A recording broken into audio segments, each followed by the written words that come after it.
Hi everyone. Hi Sarah. Thank you so much for joining. This is very exciting. So today we're going to be talking about the problem with psychological safety. And for anyone who doesn't know me, my name is Cat Wildman and I'm co-founder of the Global Equality Collective. Over to you, Sarah, for your introductions.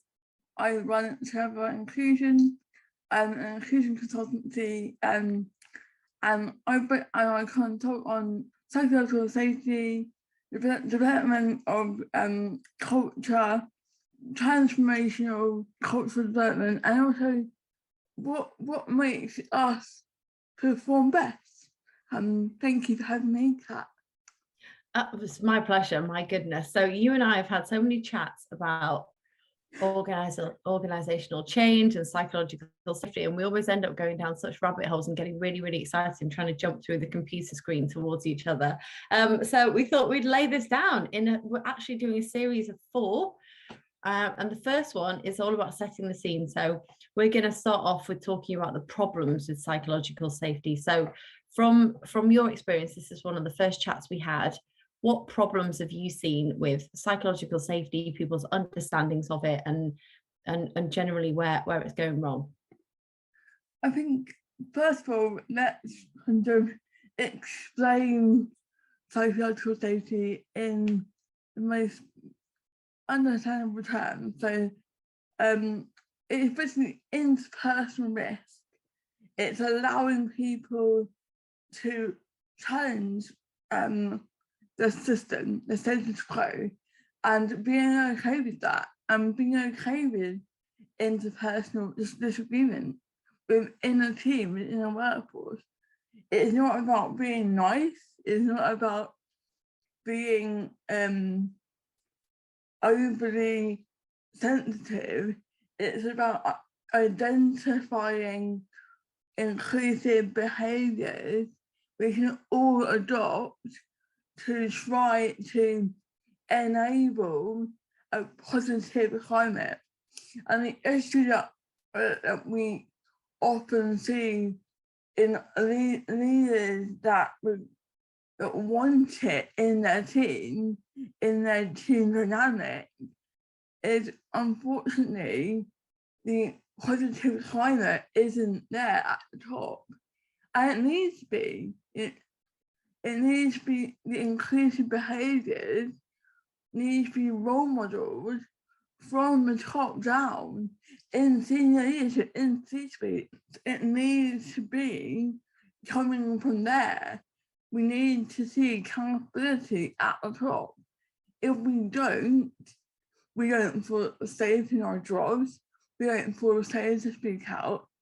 I mean, last year when we the to challenge International Women's Day initiative, well, that wasn't good, but we often can't do that because we see it as, well, we be out of a job, and because of that fear, we can't challenge and we can't be confident enough to challenge leadership.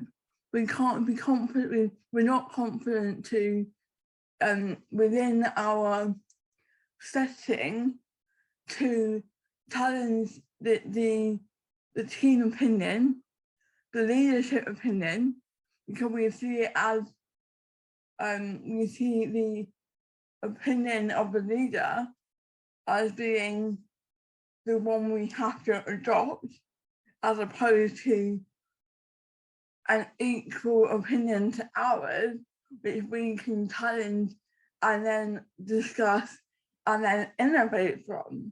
So it all stems from the confidence to perform, confidence to create a little bit of a positive shift in the dynamic, to then change things, which is vital to innovation. And we're going from conceptual innovation to innovative delivery, which is the shift we want to happen if we don't see people who think it can be adopted at teen level without the role modeling from the top. Unfortunately, that's very unlikely to happen. I've seen misunderstandings at the organization level, so at the bottom with challenging leaders, but I've also seen misunderstandings from the leadership level. So a lot of the things that you were talking about, I think there are a lot of leaders who would say, I am an inclusive leader.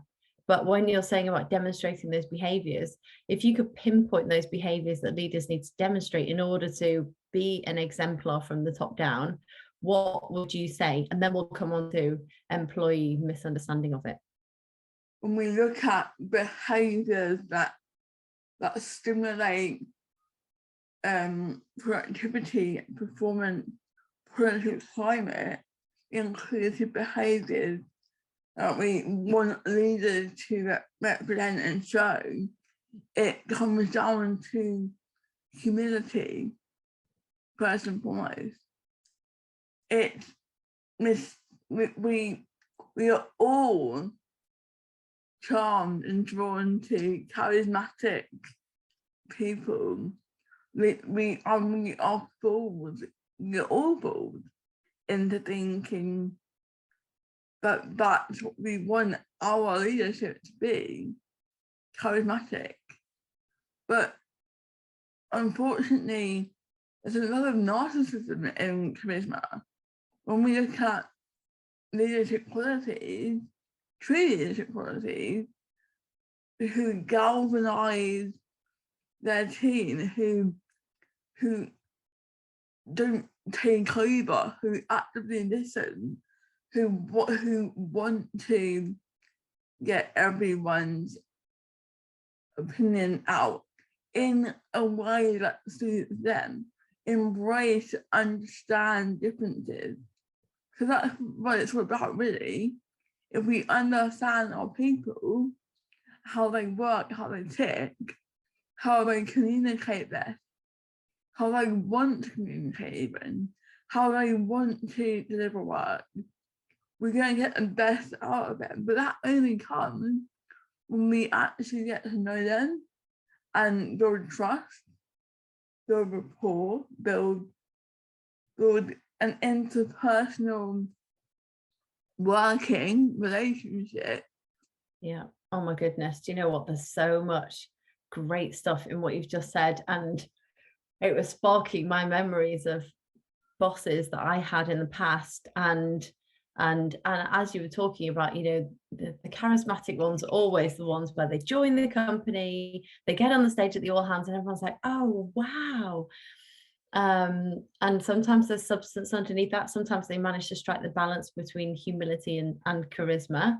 But I'm probably the best boss I've ever had has been the one who struck the balance so well between humility and charisma. And actually, I wonder whether all of the things that, you know, the way that the world's moved on with diversity and inclusion in the last year has forced a lot of formerly 100% charismatic bosses to become more humble purely because they've had to take that stance of, I'm learning here, I'm on the journey too. So hopefully that's resonated with some people, that humility is not in any way a sign of weakness. In fact, it's a huge sign of strength, and it's a huge contributor to psychologically safe environments. So on that point, how, like, when you see that amazing leader with the humility and the charisma, and they can lead, but they can also take on people's opinions, how have you seen them work to create an environment where everybody is like that? How do they pass on their learnings, if you will, and make it filter down through the organization? So the most important thing we can do is, or the thing that I've seen and that works the most, is hold ourselves to account. So when a leader is truly leading in a positive way, especially at a senior level, if they truly role model the values and behaviours that are set out. It's not an elusive thing. We need to establish these behaviours because people don't read minds. They're not, we haven't got there yet. It's important we realise that it does take work. When we hold ourselves to account and we represent our role model, actively exude and articulate and implement values that we have instilled. That's what distills down. That's the only way, I believe, that I've seen that actually works. Yeah. And it's a collective process. And this is why we want leaders to have to display that humility level, because charisma alone will not get you there. Yeah, totally. And you'll be found out very quickly. And actually, it's authenticity, isn't it? It's like, just being, if you are going to make your way of leading go down throughout the whole organization into every single thing that you do and everything that you ever say, it's got to be authentic, because otherwise you will slip up at some point. Your true colors will come out, your true feelings will come out, and you will be and you'll be found out. I think there's an element of reflection though in that. So of course we want to encourage people to be their most authentic interpersonal selves. Of course, that's not in question. But when we are leading, we need to be aware of our audience. We need to take into consideration how people react to us, how people react to the tone in our delivery. We need to be mindful that we do have a tone. We all do. I'm aware of mine. Even though I may be thought out in what I'm saying, or I may be authentic in my approach, we also need to be aware of our audience. And that goes both ways. On that point of you need to be aware of your tone, I have worked in an organization where the psychological safety was used as a weapon, and it was very toxic, because the way that the general population of the organization read psychological safety was, I can say whatever I want to whoever I want, whenever I want, regardless, any way I want. So that was really a tough one to unpick, is re-educating the employees about what psychological safety means to them. And so I think there's this dynamic that people are dealing with now, which is the leaders, as you said, being worried that in exercising that humility and creating a psychologically safe environment, they are going to be viewed as a pushover. But then there's the general population of the organization who are thinking, this is not good enough. I've got something to say. I want to say it right now. I don't care what the setting is. The fear of the pushover, it could be that they go one way and they start, letting it all happen, regardless of the situation, or they go the other way and they try and, hammer down and say, no, this is not working. Oh my gosh, we've lost control. What do we do? So does psychological safety mean that you can say whatever you want to whoever you want, wherever you want, whenever you want, however you want?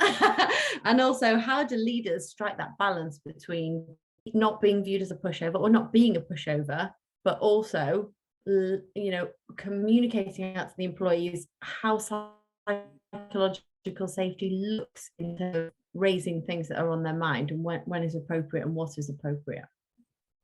So I think that's a great example to unpick. I think that stems from a misunderstanding of what psychological safety means and how it's implemented. It's not about whistleblowing. It is not about stating to the world how you feel about something. It's about creating an environment where interpersonal risk is approached in a manner which is productive and positive. But even though there's a challenge to the status quo, the foundations are not going to be jolted. But we need to take our time in establishing a positive climate in organizational leadership, senior leadership. First and foremost, we need to actively role model and implement the values that we think and we develop over time, and the behaviors that we establish from those values build that understanding, which is a continual process still. Personal relationships, in personal life, we continually work on our relationships. We don't expect them to come out of nowhere. It takes work, it takes time. It takes years to establish friends and relationships with significant others. Because of that, because we are building this trust, and it's a different kind of relationship, but it's still a relationship. And so we can't expect that to form within a time period. We do have to evaluate, and do have to be creative in how we do that with qualitative and quantitative research, data collection, engagement. We have to be creative in the way we do that, in how we approach well-being. It needs to be strategic. It can't be the once a year event push. It has to be a continual process, and that this will help shape the dynamic that establishes the psychological safety necessary to have the interpersonal risk without a damaging result. And that, I feel, is the misunderstanding about psychological safety, and the way you described it was used as a weapon. Because if it's understood properly and developed in a methodic way, it can't be weaponized. What do you do for organisations when they're struggling with an aspect of psychological safety, or leaders or the employees? What can you provide there? So I offer 3 categories of services. I offer workshops which explore psychological safety and engagement. They're aimed at teams and small businesses to start building that dynamic, start the process, begin the journey of cultural transformation. But then I offer masterclasses, which I have bundles. So I have wellbeing strategy bundle, I have disability and neurodiversity bundle, which explains how we can understand barriers better and how we can support our staff with disabilities and neurodiversity to not only get into organisation but rise up to it, because that's often the challenge there. I face a challenge myself frequently, and more strategic bundles. Then there's consultancy and facilitation. So I can directly consult on strategy, disability awareness, disability strategy, wellbeing strategy, wellbeing awareness, mental health awareness, all of these things, psychological safety. I facilitate difficult conversations and support and explore and navigate with you on that journey. I also speak on these things at events and panels. Feel free to reach out for a chat and discuss and explore what you need. And I'm sure we can have a chat and work it out. Amazing. Sarah, I can talk to you for hours and hours, and I bet everybody else wants to, as I said the last time we spoke, I want to get inside your brain and just walk around a bit and look inside all the cupboards. So we'll see you for episode 2. Thank you so much. Episode 2 is going to be all about team dynamics and psychological safety. So we will see you again then. Thank you, Sarah. Thank you, Kat. Bye.